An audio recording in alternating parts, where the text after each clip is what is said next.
Hello everyone, this is the last video from the series about the mechanics of come and get me. In previous videos I've looked at the variants of this mechanic using the example of characters who get the rage themselves, as well as use it full functionality. However, we have not considered the options for builds built around shifters, which also have the opportunity to take this feat. In order not to lose the progression of the gifts of rage, the first thing that comes to mind is to try to build a build around Wolverine's form, which also have rage available. However, this approach reveals a number of problems, and the main one is that it's necessary to play in this form, and it is far from good.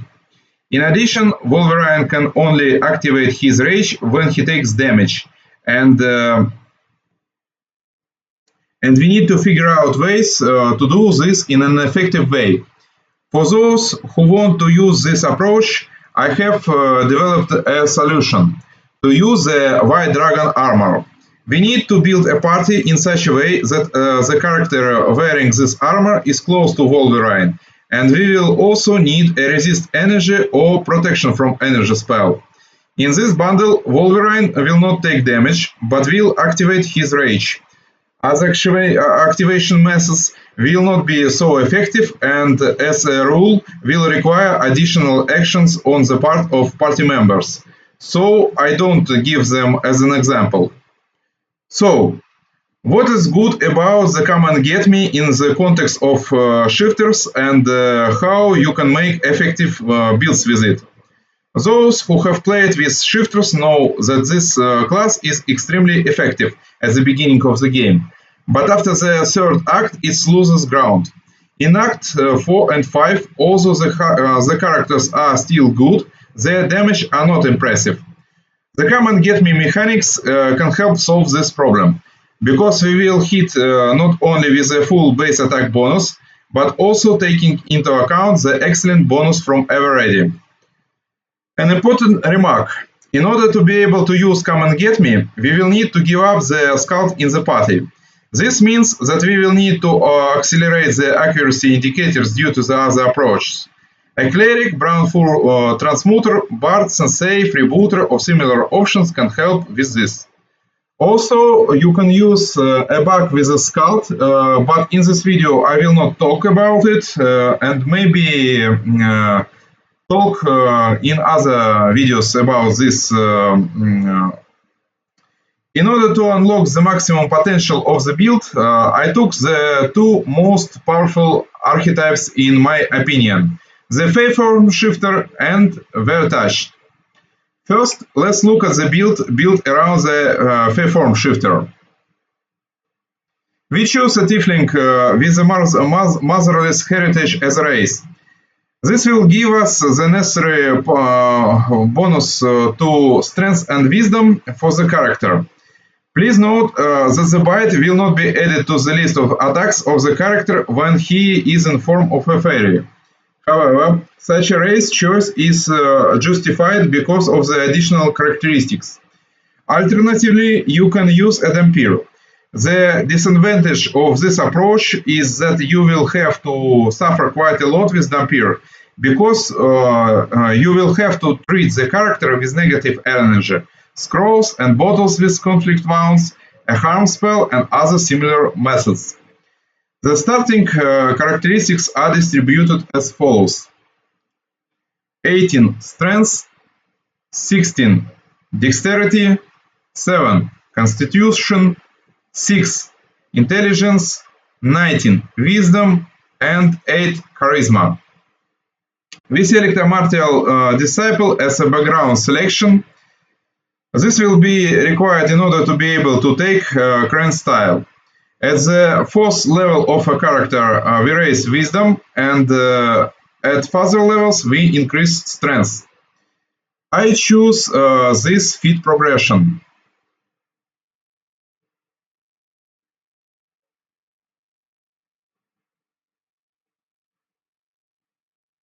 As an additional feats, there will be power attack, lunge, and improved critical for close.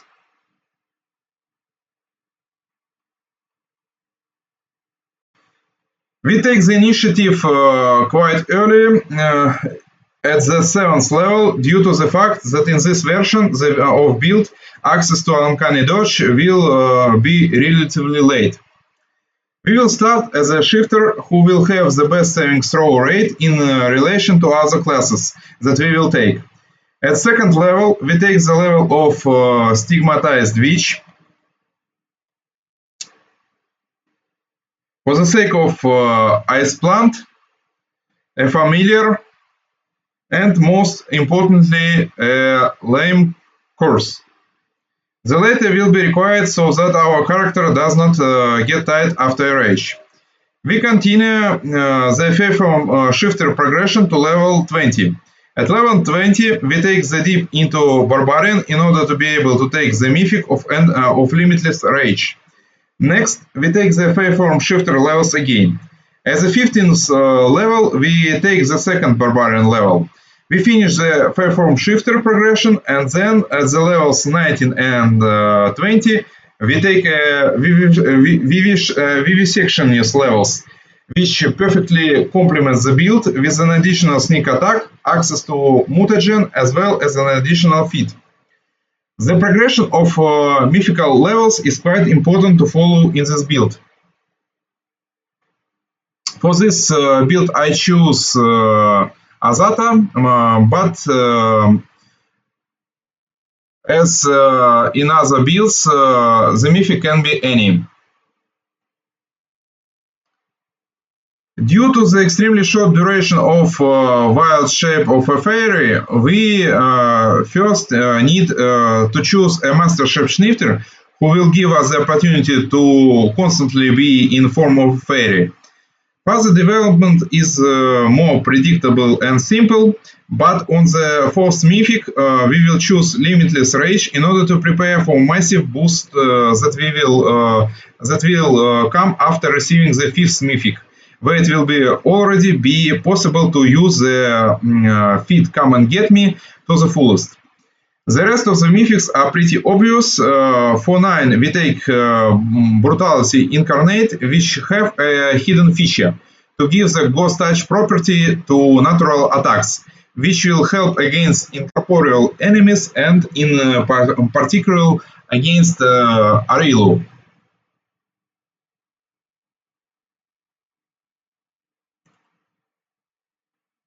I will show gear of this character a bit later in the second build.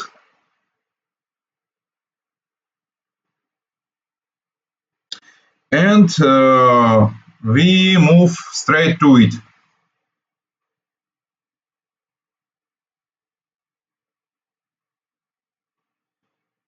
The second build of a shifter is using Weretouched, which is, in my opinion, even more powerful and interesting. We do starting characteristics, the development and background selection in a similar way to the Feyform shifter. And I choose for this character this feat progression.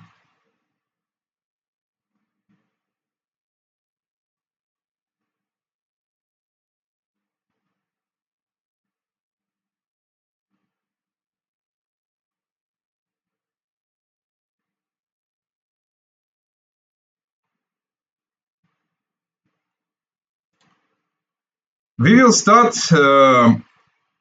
as a shifter who will have the best saving throw score in relation to the other classes that we will take. At second level, we take the level of Stigmatized Witch.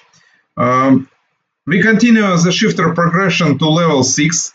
At 6 and 7 level, we take a Barbarian Deep in order to be able to take a Mythic on a Limitless Rage. Due to the fact that the Weretouched is more tanky than the Feyform shifter, the problem of losing armor for Rage will not be so acute. But the duration of the Weretouched wild shape is very long, and we don't need to immediately solve the problem with it. All this will allow you to use Limitless Rage earlier, which will increase the effectiveness of the character. Next, we take the shifter levels again and take it up to the 20 levels of a class. The remaining 5 levels are filled with the mutational warrior, which will bring us even more accuracy and damage due to access to familiar weapon specialization and weapon training, as well as access to mutagen. The progression of mythical levels in this version will be as follows.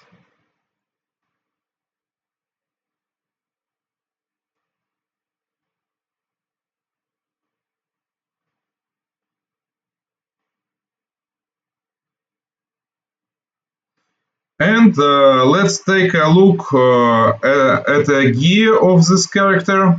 It may be at the end of the game something like this. For this character, I choose Mythic Lich Mythic as a Mythic, and I think that it's one of the most powerful for this type of a character. And we also will use the items in inventory at the run for this character. And the last thing I want to talk about this helm. Forms of Naraga is pretty good for damage purposes, and you can see that 5d6 negative energy damage is pretty huge boost to melee to every melee attacks. But I have to say that that it is available only in Act 5, and in Act 5 we facing too many mobs with immunity to negative energy. So this additional damage not always procs for our character. But we have also the steward of the skins Defiant Hamlet, and its description is not that clear. Actually, I think that this helm is the best helm ever for a martial character, and that's because it allows to gain almost the boost